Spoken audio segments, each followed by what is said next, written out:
Monsieur le Président, Madame la Ministre, Madame la Présidente de la Commission des Affaires sociales, Monsieur le rapporteur, mes chers collègues, j'associe mon collègue Joël Aviragnet à mon intervention. L'ambition affichée avec les annonces contenues dans le plan Ma santé 2022 serait-elle galvaudée par le projet de loi organisant et transformant notre système de santé? À cette question, les députés socialistes et apparentés répondent sans détour par l'affirmative. La promesse d'une action pour la santé de tous a réellement perdu de sa force à l'issue de nos débats en commission puis en séance. Il a perdu de son ambition en abusant du recours aux ordonnances. Il a perdu de sa crédibilité avec des évaluations qui nous permettent de dire que la lutte contre la désertification médicale est loin d'être gagnée. Il a perdu de sa bienveillance en laissant de nombreux de nos concitoyens oubliés. Sur la forme, le recours aux ordonnances, certes articles concernés sur les 23 du texte initial, est excessif. Au-delà du prétexte de réduire les délais, la multiplication de cette pratique réduit le débat démocratique sans apporter de réelles garanties sur vos arbitrages ultimes, quitte à creuser un peu plus le fossé d'incompréhension entre les Français qui sont tout particulièrement attachés à leur système de santé et l'hôpital public. Sur le fond, le recours aux ordonnances est une preuve supplémentaire des régressions contenues dans vos projets de loi. Derrière l'affichage, la suppression du numerus clausus dans les conditions prévues ne garantit en rien une augmentation en nombre de médecins formés d'ici 10 ans. Il s'agit d'une suppression en trompe-l'œil.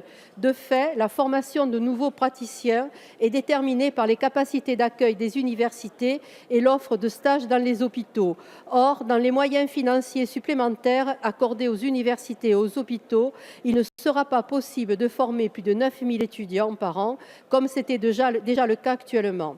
La régulation n'a d'intérêt qu'avec des moyens supplémentaires, ce qui n'est pas le cas dans vos intentions budgétaires depuis 2 ans et certainement pour les 3 années à venir. L'incitation est au bout de ses limites et vous rejetez à tort nos initiatives visant à une régulation des installations de médecins grâce au conventionnement, PPL porté par notre groupe, par Guillaume Garot.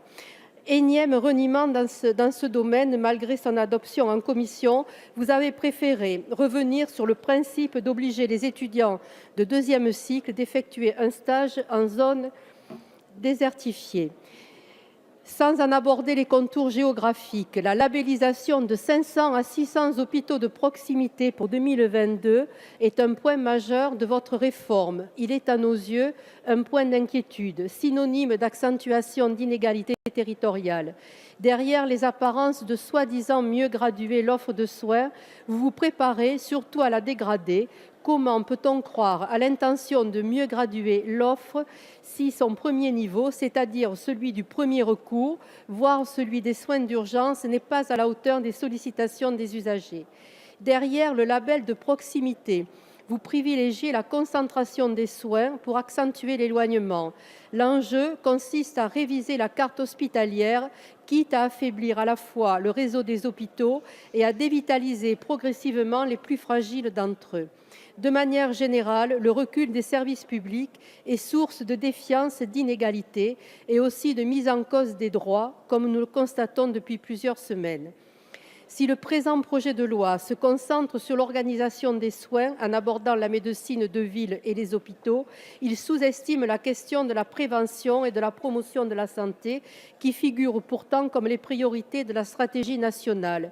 Que dire de nos concitoyens purement et simplement oubliés? Je pense à celles et ceux en situation de précarité, à celles et ceux en situation de handicap ou en situation de dépendance, mais également à nos concitoyens d'outre-mer que notre collègue Ericka Bareigts a défendus tout au long de nos débats. Ils ne bénéficieront d'aucune disposition supplémentaire ou de droits nouveaux pour leur permettre d'accéder à une meilleure offre de soins dont ils peuvent avoir besoin. Censé être la traduction législative et pratique du plan Ma santé 2022, ce projet de loi n'est finalement pas à la hauteur, ni à la hauteur des ambitions affichées par le Président de la République, ni à la hauteur des attentes de nos concitoyens qui discerne dans vos intentions et l'application de ce texte la fin de notre modèle de santé, ni à la hauteur des urgences des évolutions permettant de remédier à l'insuffisance de l'offre de soins, notamment dans les territoires ruraux et périphériques. Pour l'ensemble de ces raisons, les députés socialistes et apparentés voteront contre ce projet de loi.